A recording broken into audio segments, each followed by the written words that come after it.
OBD de trouble code description technique dysfonctionnement du circuit d'entrée du commutateur d'embrayage. Qu'est-ce que cela signifie?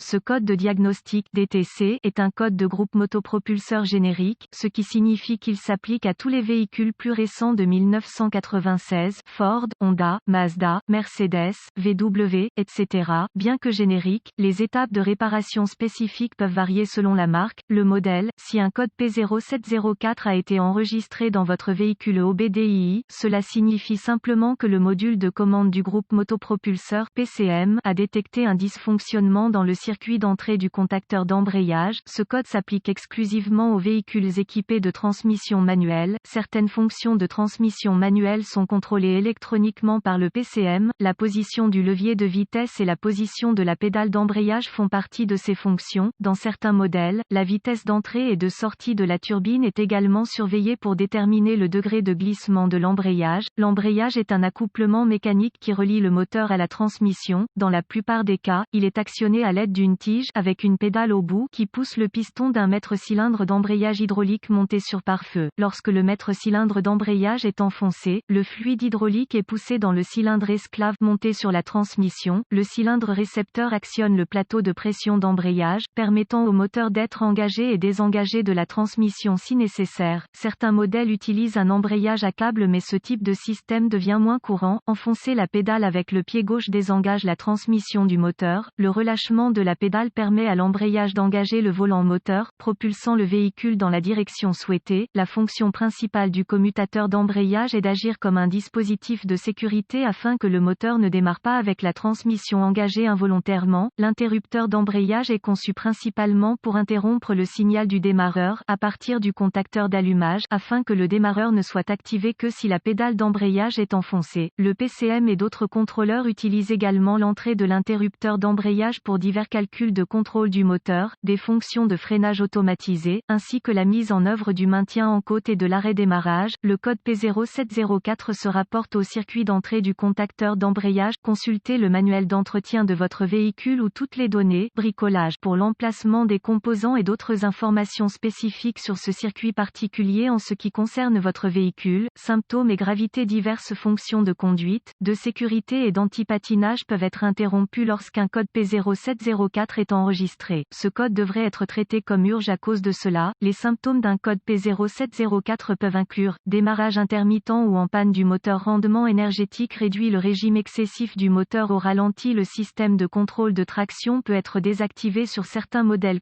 Les causes potentielles de ce code à régler sont interrupteur d'embrayage défectueux, embrayage usé, levier de pédale ou douille de levier d'embrayage, câblage ou connecteur court-circuité ou ouvert dans le circuit du commutateur d'embrayage, fusible grillé ou liaison fusible brûlée, erreur de programmation PCM ou PCM défectueuse, procédure de diagnostic et de réparation, un scanner, un voltmètre numérique et un manuel de service ou toutes les données DIY pour votre véhicule sont tous les outils qui seront nécessaires pour diagnostiquer un code P0704. Une inspection visuelle du câblage du circuit du commutateur d'embrayage est un bon endroit pour commencer votre diagnostic. Testez tous les fusibles du système et remplacez les fusibles grillés au besoin. Testez la charge de la batterie. Vérifiez les câbles de batterie et les câbles de batterie à ce stade. Vérifiez également la sortie de l'alternateur. Localisez le connecteur de diagnostic. Connectez le scanner et récupérez tous les codes stockés et les données d'arrêt sur image. Notez ces informations, car elles peuvent vous être utiles pour un diagnostic plus approfondi. Effacez les codes et testez le véhicule pour voir si le code se réinitialise immédiatement. Si c'est le cas, utilisez le DVOM pour vérifier la tension de la batterie au niveau du circuit d'entrée du commutateur d'embrayage. Certains véhicules sont équipés de plusieurs commutateurs d'embrayage pour accueillir plusieurs fonctions. Consultez toutes les données DIY pour déterminer la disposition de votre interrupteur d'embrayage.